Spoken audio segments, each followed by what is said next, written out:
Welcome in to the 48 Minutes podcast on Believe.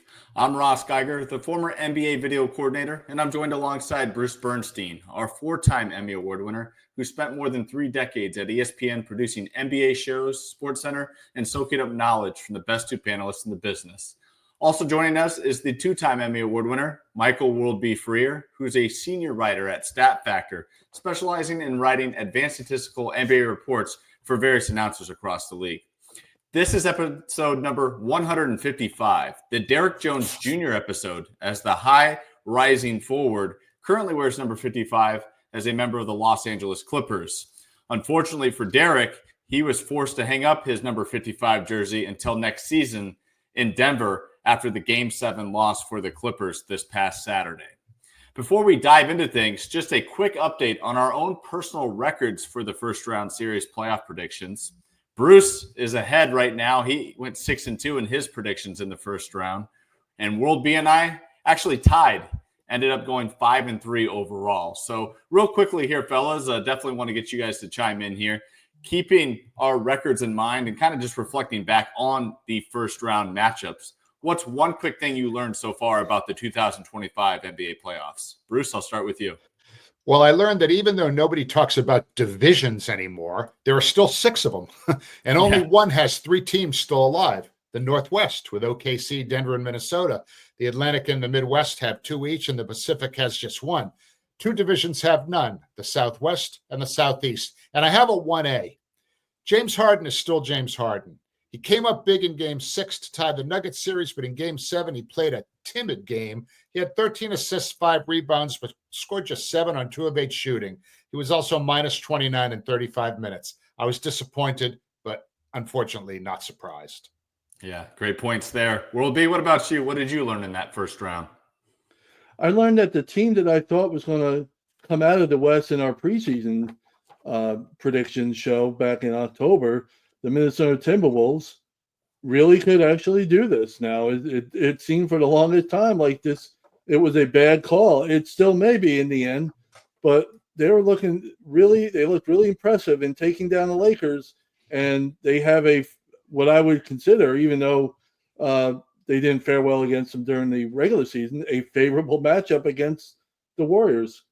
Yeah, and as for me, I'm going to focus in on the Los Angeles Lakers here. I think we learned that J.J. Redick, despite having a successful regular season as a head coach, certainly still needs some seasoning with the postseason pressure that comes with it. Obviously, the way he handled adversity or lack thereof at times was pretty glowing as far as things that he needs to work on himself. Of course, the front court needs to be worked on this offseason, which was a huge flaw. And then, unfortunately, I think with King James, Father Time is still undefeated. And I think we really saw the first real year that we saw some decline, especially come playoff time. I think we all would agree. We thought he could, rise to the occasion and have it big playoffs. And it's not that he didn't deliver, but it wasn't the King James we have seen for decades now. And obviously it's lofty expectations and goals for him, but boy, did we see him take a step back this year. So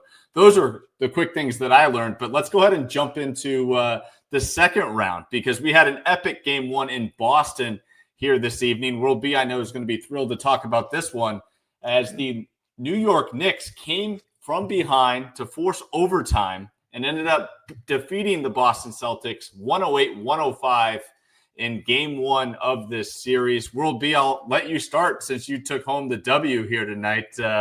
What are your reactions after kind of seeing that first half and then things just completely switching in that second? Probably the most impressive game they've played all season.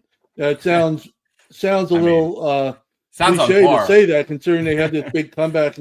But yeah, we've talked about it. On opening night, they got bombarded by NBA record time 29 threes by Boston. And Boston really had their way with the Knicks all season. In the 4 regular season matchups, they won all 4. Only the last game was close, and that was at the end of the year when the Celtics were basically on cruise control. And so you really had the expectations were really, this is where the ride ends for New York. And nobody told the Knicks, when they're down 20 in the second half in Boston and you come back and you win a game like that's it's a memorable game for Knicks and really in playoff history. It doesn't rank up there with the all-time greats, but it is one of the ones they'll talk about for a long time. Yeah, and Bruce, on the other end of this one, what are Boston fans talking about after this game one loss? Well, let me just say that going into the series, nobody was picking the Knicks. And I think in a lot of ways that made them more dangerous because they didn't have any real pressure of high expectations. They could just go out there and kind of do their thing. And that's exactly what they did. I had predicted Boston in 6, which is probably more than most people thought. Most people were probably predicting 5. There was probably a few people even picking 4, although I would never disrespect the Knicks like that because I do respect them. So maybe it'll still work out that Boston can win in 6. But here's what happened on Monday night. The Knicks they got in foul trouble early. Towns spent a lot of time on the bench. They were down at the half, and then early in, the third quarter, they were down 20. Then all of a sudden, they just decided, you know what, their grittiness just kicked in. They started getting a lot of 50-50 balls. They started making some shots. They took it from Boston. Boston certainly did their part in kind of giving it up. They had some very questionable shot selection. Look, they missed 45 threes, okay? At some point, stop taking the threes. You had the Knicks in foul trouble. Start going to the basket a little bit more, maybe continue that foul trouble. But they didn't. They didn't play a smart game. The Knicks played a much more desperation.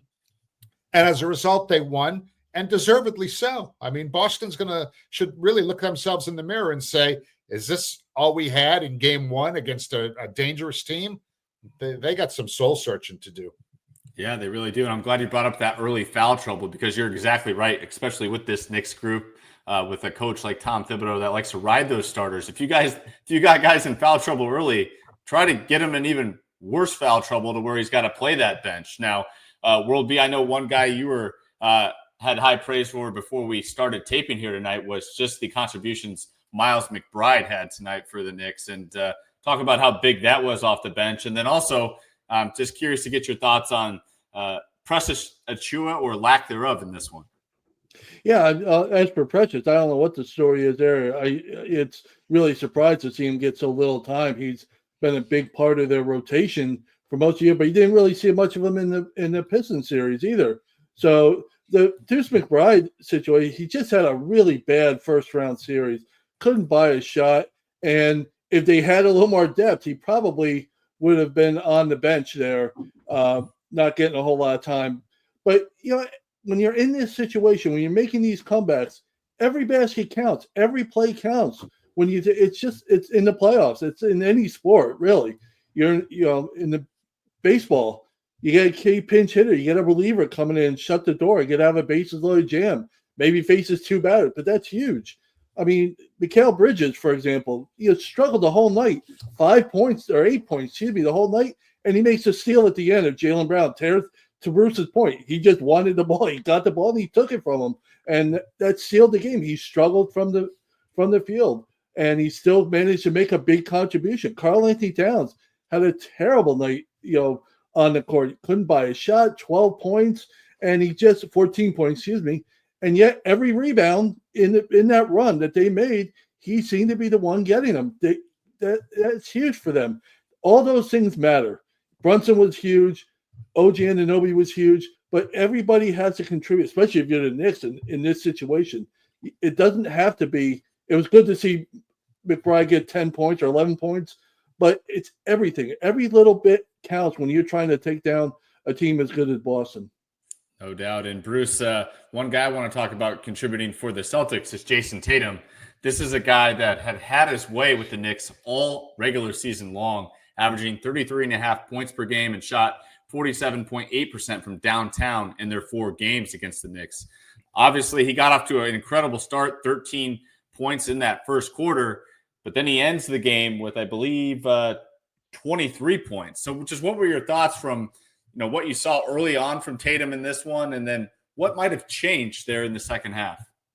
Well, in the second half, OG Anunoby really kind of, kicked it into high gear, not only making shots, but also chasing Tatum, chasing Jason, okay, chasing him around. They blitzed Tatum a lot. He'd always see like a second defender or whatever coming at him.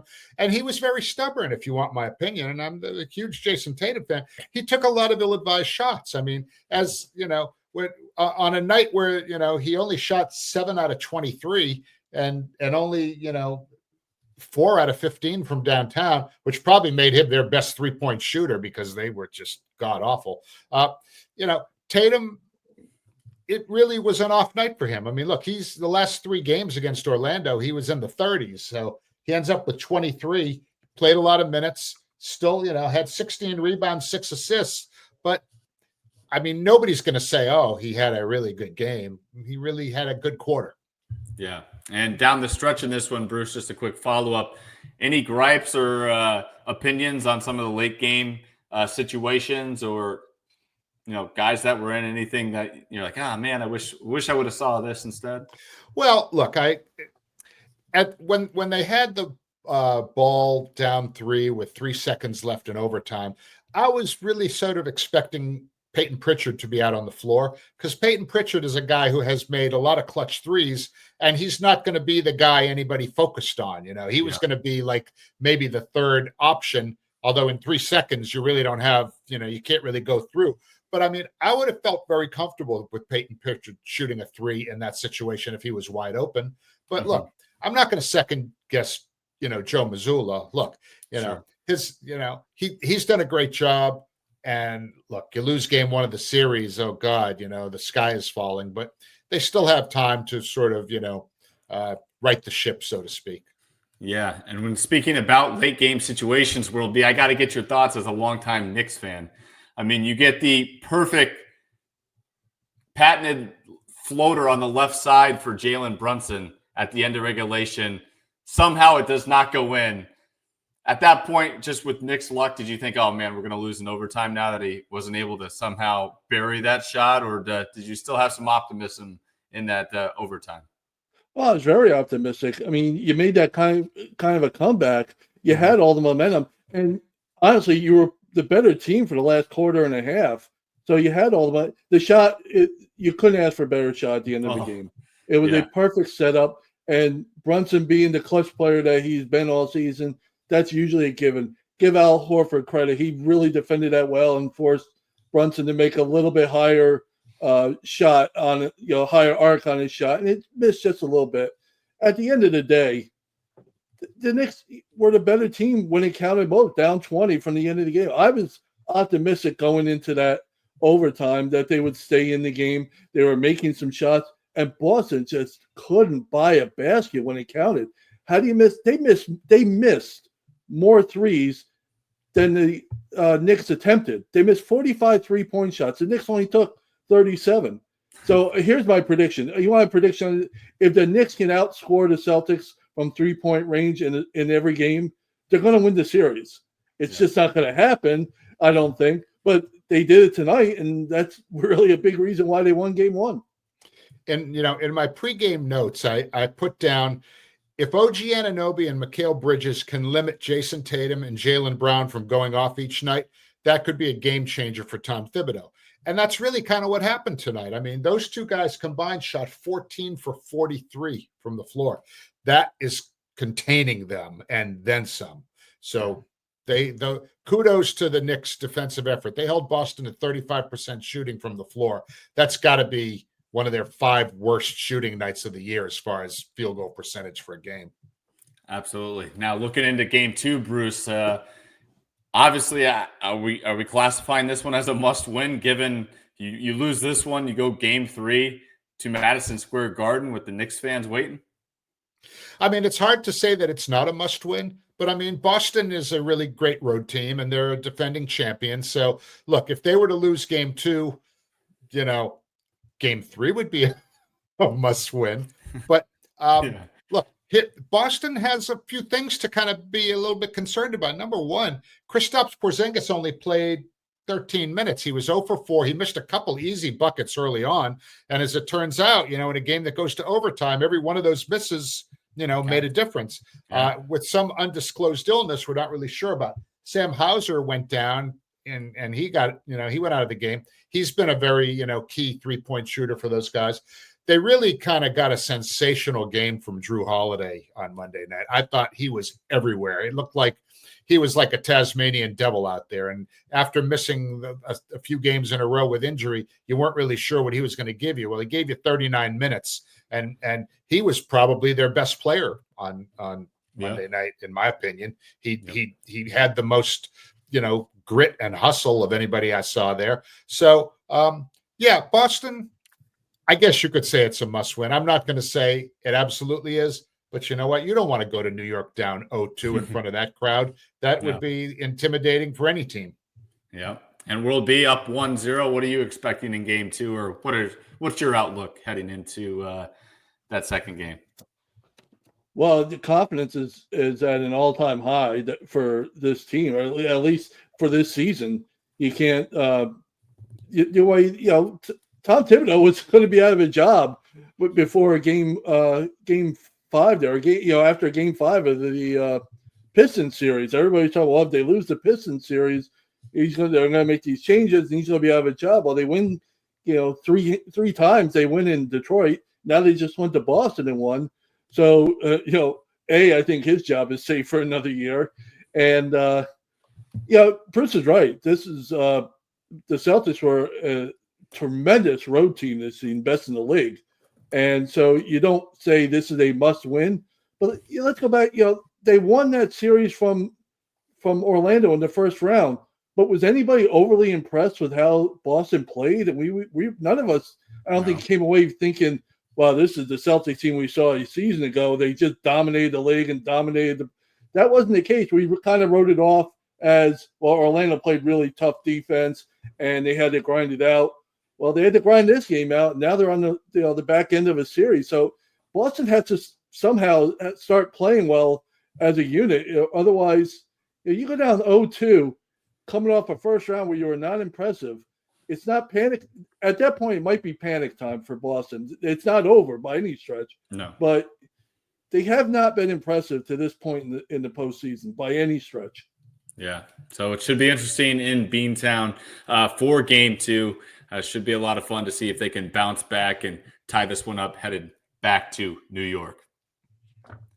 All right, staying out east, let's discuss Indiana's big road win, 121-112 in game 1 to set the tone in their second round matchup against the Cleveland Cavaliers. Obviously, this one comes as a surprise as well, just given how well the Cavaliers have been playing, how good they looked against the Miami Heat, and to let this one slip through the cracks. I know that they didn't have Darius Garland, Bruce, but got to be surprised that Cleveland couldn't hold down a home win in the start of the second round. Well, Indiana did win the season series 3-1 against these guys. Now, granted, they played twice during the final week of the season. Indiana won both games, but Cleveland wasn't really playing for anything at that point. So they had pretty much wrapped up number 1 in the East. But the Cavs had 5 days off between game 4 against Miami and game 1 against Indiana. And as you mentioned, Darius Garland didn't play. Indiana actually won the first quarter by 11 points. They won the fourth quarter by 7 points, which tells me they started sharper and they finished stronger. And if Darius Garland misses more times, the Cavs are in deep trouble. I think for Cleveland, game 2 is a must-win for them. And if Garland does play in game 2, Indiana's probably going to target him a lot since his movement is probably going to be hampered. He's got a toe injury, and those things can be really painful. They really can be. And to make matters worse, Bruce, both Evan Mobley, who tweaked his left ankle in game 1, and DeAndre Hunter, who dislocated his right thumb in game 1, are questionable for game 2. In addition to, at this given time, Darius Garland still being questionable. So they got to get those guys back as soon as possible. World B, what are your thoughts?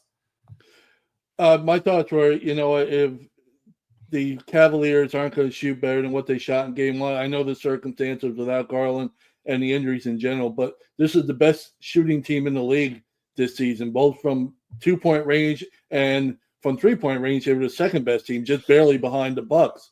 So that's what they pride themselves on. We've seen it all season. They're the best shooting team. They need to shoot about 50% or whatever. I did not expect them to shoot as poorly as they did. Not having Garland in there did not help the situation, obviously. But if they're going to shoot less than 25, the Celtics shot better in Game 1 than the Cavs did. That's how bad the Cavs were from 3-point range. So if they're not going to shoot better than that, you play a team like it. And on top of everything else, if you're going to let Indiana shoot over 50% from 3, you're not going to have much of a chance.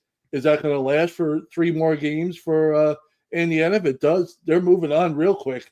I don't expect this to be the case for Cleveland. I expect them to come back. I think the layoff probably had them off their game. It had to have been off their game. They're not this bad a shooting team, even with Garland out.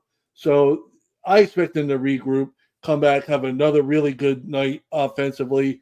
And, we have to give Indiana some props here. We talked about it, since about the middle of January to the end of the season, they were one of the best teams in the league. Mm-hmm. And we kept waiting. Well, their time's going to come. Their time's going to come. And so far, they're riding a good wave right now. It's not just a fluke beating the Bucks, who were down Lillard and everything. This team can play, and they can move on. Yeah, and I think obviously their shot making in Game 1 of this second round series, they clearly carried that over from the success they had against the Milwaukee Bucks. Now, granted, the Cavs defense is much better than Milwaukee's, but to put it to the test on the road to start things off and continue to keep rolling, especially from downtown, the contributions they got from Andrew Nembhard, he was 5 of 6 from behind the arc, 7 of 10 from the field. He had 23 points. That's the thing about this team that really scares me, and why I thought they had such a great chance against the Cavaliers and how they matched up is you never know who's going to give it to you on any given night on Indiana. Some nights it could be Nembhard. Nesmith stepped up in this one. He had 17. Other nights it's Benedict Mathurin, who's now back into the rotation, that could have a big night. So, Bruce, I mean, how scary is it from Cleveland's end that with Indiana, they're kind of unpredictable who's going to, have the hot hand, but they have so many different options. You look at Cleveland, and if a guy like Donovan Mitchell doesn't have it going from 3, where he was 1 of 11 in Game 1, I mean, how many other options do you have? I just feel like the depth that we've talked about all season long with Indiana is pretty potent. Look, Indiana's guards were special in Game 1. Tyrese Halliburton gets most of the shine for all of his clutch hoops. But as you mentioned, Andrew Nembhard, he's an explosive two-way player. He had 23 points on 10 field goal attempts, okay? And he had 6 assists and 0 turnovers, okay? Cleveland is very good defensively with their bigs, Mobley and Allen. But guarding on the perimeter has not been their best strength on the defensive end. And again, if Garland comes back and he has trouble moving around on defense because of that toe, Indiana's guards are going to make him pay. Now, you mentioned Donovan Mitchell. He is the single most explosive player in the series. As you mentioned, in Game 1, he was just 1 of 11 on threes. He was 12 of 19 on twos, okay? He finished with 33, and I really, really, really, really, really can't wait to see what he brings in Game 2 on Tuesday, because he has always played his best ball in the postseason. And I'm expecting a really huge game out of him in Game 2. Yeah, no question about it. Worldy, what are your outlook into Game 2 of this one? I'd say, you know what? I've been a big fan of the Cavaliers. I picked them to come out of the East. But I'll tell you, the Pacers got shot 53% on a night when Tyrese Halliburton was 2 of 6 from 3-point range. So as Bruce mentioned, as you mentioned, they got contributions from everybody. Mm-hmm. And that's what you need to beat teams that are the favorite. You win on the road. You need contributions from everywhere. We just talked about with the Knicks how they got different guys contributing. Unbelievable. Halliburton had a lousy night from the perimeter. Everywhere else he was great. 9 of 15. So that makes him 7 of 9 from inside 3-point line. 13 assists and 1 turnover. That's your point. That's what you want out of your point guard. So. They're going to be there. They're not going to be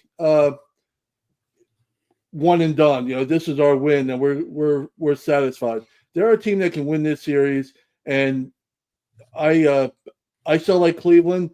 I think they'll shoot better, but Indiana's for real.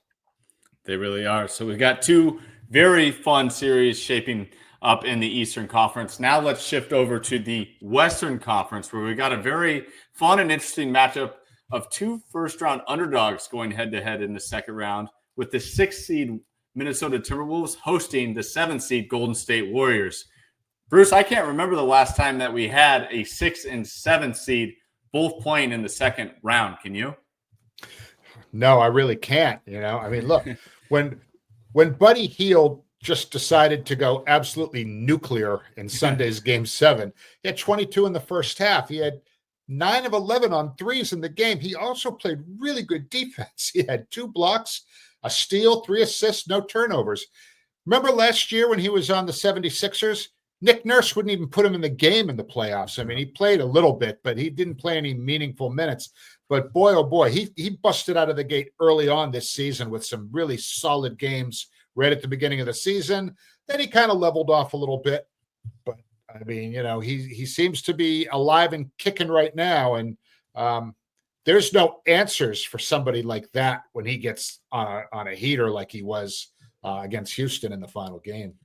No, not at all. And it was an impressive Game 7 performance. We'll call it the Buddy Hield game because that's exactly what it was in that one. World B, what were your thoughts on the Game 7 win by the Warriors, and then how you see this Game 1 shaping up so far between the Wolves and the Warriors? Well, I'll tell you what, it was really – I kind of dismissed before the series the notion that the Rockets were too young because they had enough veteran guys I thought that could carry them over the hump. And when he got play from Fred VanVleet at the end of the season, or at the end of the series, the 3 games, 4, 5, and 6, he was on fire. I was like, well, they're going home. They can absolutely win this series the way they're playing. But, the key to that thing was Jalen Green just really struggled. He had one good game, and everything else was a nightmare for him. And, you want to write this off as a learning experience for him, that's fine. But I said before the series, he was going to be the key. If Houston was going to win this series, he had to be the man that he had been all year, and he just wasn't. And you give Curry enough time to get going in the second half the way he did to close it out, along with Buddy Hield, really saving the day for them in the first half. He really took a lot of the heart out of Houston with the play his shooting in that first half. Yeah, and you talk about the experience or lack thereof of Jalen Green and some of his younger teammates on the Rockets. Bruce, my question is this. I mean, if we update the Anthony Edwards Team USA teammate slate count, we've got Booker and KD from last season. You can add LeBron this season, and now he gets a crack at Steph Curry this season. The Wolves don't lack experience. Of course, they went through this last year, made it pretty far in the Western Conference. So how do you think this one will fare for the Warriors, given the challenge that the Wolves can put up? Well, I think Ant and Steph are more or less going to cancel each other out, I mean, at least from the standpoint of numbers. But, I mean, Draymond Green is going to have to come up big in this series, okay? He is really almost kind of like a barometer for their team, In Game 6, he kind of lost his cool early in the game. He had a flagrant foul, and they ended up losing. In Game 7, he hit a couple of three-pointers in the first quarter. He was all over Alpi Şengün guarding him. So he really set the tone in both games. One of them was a negative tone. One of them was a positive tone. Love him or hate him, he will try to do anything to get a win. So to me, the X factor with him is, what is he going to do against the Wolves? Because he's going to have to deal with Rudy Gobert. He's going to have to deal with Naz Reid. And maybe he might even have to deal a little bit with Jaden McDaniels or even Dante DiVincenzo. So Draymond, and he's able to guard a lot of different positions. So if he comes up big, then I think the Warriors have a chance. They did take the season series 3-1 with 2 wins on the road in Minnesota. But I want to point out all 4 games were played in December and by early January. And the Wolves were still kind of getting their act together at that point. So I think Minnesota is a better team than they were when they lost 3 out of 4 to the Warriors. But that said, since that last meeting on January 15th, they had identical records, the Warriors and Wolves. They were both 28-14. Excellent. They both played their best ball in the final 50% of the season. So they're both good road teams. I think the Wolves have a little more firepower off the bench with Naz and Dante, especially if Hield is in the starting lineup. So he won't be coming off the bench. So I'm giving a slight edge to the Wolves in the series. But like I said, if Draymond Green turns the clock back and dials it back 7-8 years, that will make a huge difference for Golden State. Yeah, no doubt. And both these teams obviously riding some momentum off their round one victories headed into this one. So where are you at with this matchup? You like the Wolves or the Warriors heading into game one? I like Minnesota, which is, as Bruce mentioned, kind of weird when you go 1-3 versus your opponent in the regular season. But as Bruce mentioned too, that was before Jimmy Butler came aboard too. So the Golden State has that added benefit. I just love the way Minnesota's been playing for the last month and a half, 6 weeks or so. They were one of the best teams in the league. They're getting it done at both ends. They weren't, last season they were the number one defensive team in the league. This season they're in the top 10, top 5 maybe. They're really getting it in gear. And they have the right guy guarding Steph Curry this year. It's not going to be Anthony Edwards. Jaden McDaniels defended Steph Curry more than anybody else in the league this season. About over 150 possessions, he was guarding him, and Steph was shooting about under 30% from the field when McDaniels was guarding him. So, there is a lot to be said for that, and I think their defense is going to be too much for Golden State. They had a great game 7. They did not have a great time in this series against Houston, scoring the ball offensively. They didn't put a lot of points on the board. They had enough to get by, and they get full credit for that. I think Minnesota is playing offensively and defensively. I think there's just even though Houston was the 2 seed, I think Minnesota is probably a better team right now than the Rockets were. And I think the Timberwolves are going back to the conference finals. Yeah, I would agree with you. I think the Wolves have the momentum. I think they have the advantage in this matchup. They're younger. I think they're a little bit more fresh. I think they could just continue to wear down the veteran group of the Golden State Warriors, maybe besides Jimmy, because I think Jimmy always plays with an edge against Minnesota, given his past history. And while we're on the topic of history between these two teams, I'm definitely looking forward to Draymond Green and Rudy Gobert, because as you guys might remember, he's putting Gobert in a couple headlocks in prior altercations. So there should be some antics between those two battling for position down low. And not to mention Jimmy Butler, who didn't play against Minnesota at all this season, either with the Miami Heat or with the Warriors. He gets to face his former team in a big-time setting as well. And by the way, we talked about Anthony Edwards, his ability to slay the dragons or whatever you want to call it. He's coming off at absolutely one of the worst games of his career, one of the worst games in postseason history, really, if you look at it. 0 for 11 from three-point range. Only 2 other players in the history of the NBA in the playoffs had gone 0 for 11 or worse from 3. And one of them was John Starks, that infamous game against Houston in the finals. And the other one was James Harden, I believe, and his team actually won back in 2018. So he's on a level. He's got some big names he's up against, but not for the right reason. So he needs a bounce-back game in the worst way. I suspect he will against Golden State, which, by the way, their defense is really good as well. Let's give them some credit. When Butler came aboard, they became one of the best defensive teams in the league, so they can shut you down as well. Yeah, and Bruce, remind us. I was going to say, can you remind us real quickly of your nickname for Naz Reid? Nuclear Naz, because he blows everything up when he's out on the court. Is he going up against Bazooka Buddy by chance? I don't know. No. There'll be all kinds of fireworks, that's for sure. Hey, I want to say a word or two about Julius Randle, okay? He's sort of a guy that we don't really talk all that much about. We haven't mentioned his name yet in this discussion, okay? And really, that was the big offseason acquisition when they traded Cat to the Knicks. They brought in Julius Randle. And I think one of the reasons that Minnesota kind of got off to that, sluggish start was they were still trying to figure out how he was going to fit into things.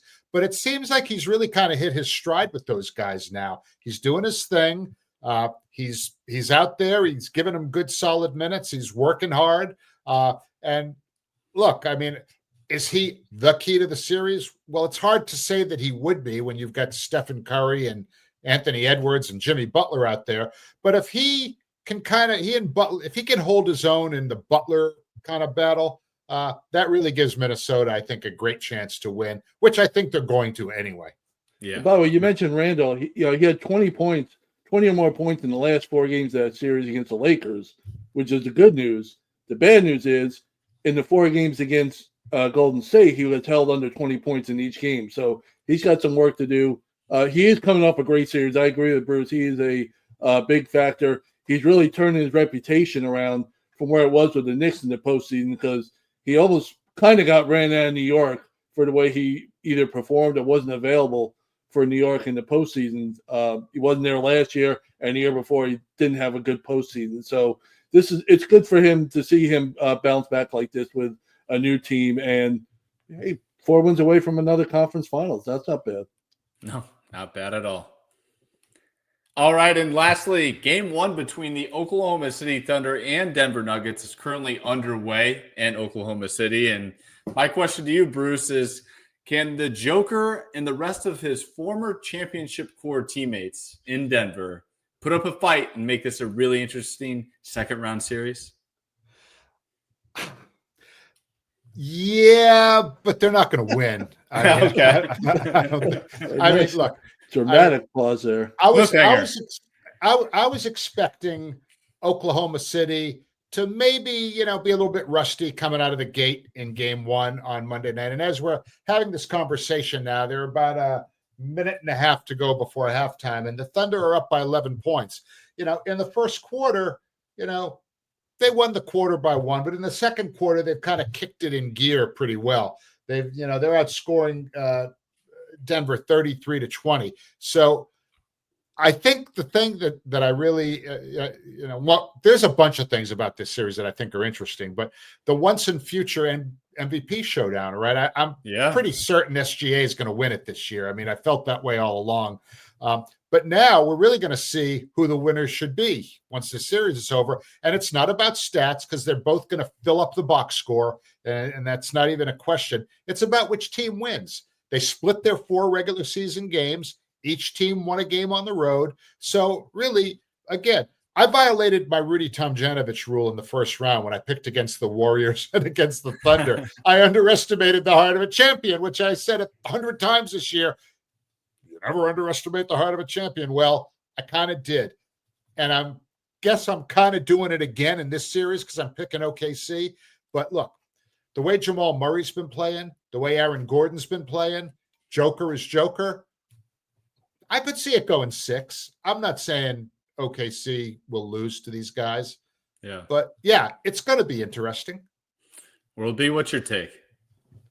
Well, Oklahoma City, on the surface, it looks like, they had an easy time with Memphis, and for the most part, they did. But they didn't have a tremendous offensive performance. They averaged about 120 points, but they made less than a third of their 3-pointers. So that's probably got to change for them going forward if they don't want these series to be competitive. They didn't shoot the ball great. I don't think that will be the case going forward. I think they'll have a better chance. Bruce is right. If Denver gets contributions from these other guys, it's been the big complaint to me all season about the Nuggets. They have Joke when he's off the court, the offense goes nowhere. Well, if you get Aaron Gordon to produce like he did in that first round, if you get Jamal Murray, who's had some really good postseasons in the past, and by the way, both of them have a ring, they absolutely can hang in this series. The thing about Oklahoma City that was impressive was their ability not only to force you into turnovers, but to avoid making turnovers themselves. It's the best in the league. It's one of the best we've seen the last half century in this league. Their differential in turnovers from their opponents is almost 9. They almost commit 9 fewer turnovers per game than the opponent. And that was the case in the first round against Memphis. That was really where they, capitalized and really took care of Memphis. If they can do that with Denver, it's going to be a quick series. I really believe that. But if Denver gets contributions and hangs onto the ball, you're going to see, as Bruce said, it can go 6, it can go 7. Yeah, looking at the first half box score here, obviously I haven't watched the game, but one thing that really stands out to me is the fact that at halftime, the Thunder have a 60 to 50 10-point lead on the Denver Nuggets. But for OKC, they've got 3 personal fouls on Chet and 3 personal fouls on Hartenstein. Joker's already got 16 points, 12 rebounds, only 2 assists. And I think the thing that Denver's continuing to struggle with is their 3-point shooting. 2 of 15 from behind the arc so far in this one. So they've got to continue to defend and crash on Joker when he's posted up, try to keep those bigs out of foul trouble, because, boy, that could be a cause for concern later on in this one if Joker is able to continue to attack Chet and Hartenstein and get them even to get up, pick up their 4th or 5th foul here in the second half. Well, the question is, can the OKC bigs hold their own against, Jokic and also Aaron Gordon? I mean, is Jalen Williams going to be able to score enough points? Can Lou Dort and the perimeter guys handle Murray and make some threes? Now, in the first half of game 1, Alex Caruso actually came off the bench and had 8 points, plus minus of plus 17. Okay. So, he's not somebody that you expect to get, 8 points in the first half from. But, you expect him to, go out there and do his thing on defense. OKC's defense is just really so much better than Denver's. I mean, I think when it's all said and done, that's going to be a tremendous advantage for them. And I will say this. Russell Westbrook, I love that he is playing against yet another former team in this series. He tortured his former mates with the Clippers in round 1. He plays with a gigantic chip on his shoulder against his former teams. And, well, his Hall of Fame career was built in Oklahoma City. So I expect that chip to still be there. And he was okay in the first half. He had 7 points, but, minus 10. We'll see what happens with him. If it's a close game, you're not really going to want to rely on him to get you the most important buckets, but it's sort of fun to see him out there still competing like a maniac after like 17 years in the league. Yeah, it is crazy. This is kind of like the MVP series. You've got a former MVP and Russell Westbrook returning to where he won that in Oklahoma City. And then, of course, the MVP winner of this year's regular season is going to be announced during this season, and it's obviously either SGA or Joker. So lots of cool MVP talk in this one. Will there be any final thoughts on this series here before we wrap up tonight's show? Well, just looking at the first half of game 1, Oklahoma City, as Bruce mentioned, their defense carries away. They forced 9 turnovers. They only had 5 themselves, so they're well on their way to having that great differential in the game where they don't turn the ball over much and they force the other team into turnovers. But they're still not shooting the ball all that well from the perimeter, less than 30%. Now, Denver's much worse. So that, if you can shoot 29% from 3 and be the better of the 2 teams from the perimeter, your world is doing okay. But they absolutely have to shoot better if they really want.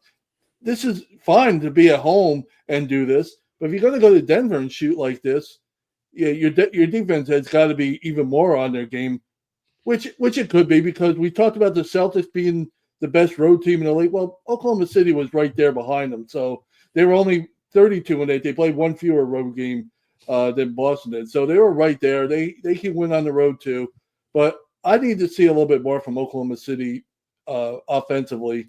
I say this as a team that just got 60 points and a half, but I still want to see a little bit more from them in order to be that impressive team we saw all season. They were like the Celtics last year during the season. They were probably the most impressive team from the beginning to the end. But at least Boston last year dominated in the postseason. We need to see that from Oklahoma City going forward. They swept the Grizzlies. They deserve it. But they need to be a little bit better on the offensive end. Yep. And I think I speak for all of us here on the 48 Minutes show. The first round did not disappoint in the NBA this season. Lots of fun, interesting matchups. Of course, we had 2 upsets in the East in the game 1 of round 2 already. So a lot of fun is in store. A lot of exciting games to shape up. I wasn't upset with that one. Well, I wasn't upset. I said upsets because the favorites didn't win those games. My mistake. I'm sorry. Well, with that will do it for this edition of the 48 Minutes Podcast on Believe. Thanks for tuning in, and we'll be back with you next week. Be sure you're up to date in 48 on all things around the association. Take care, everyone.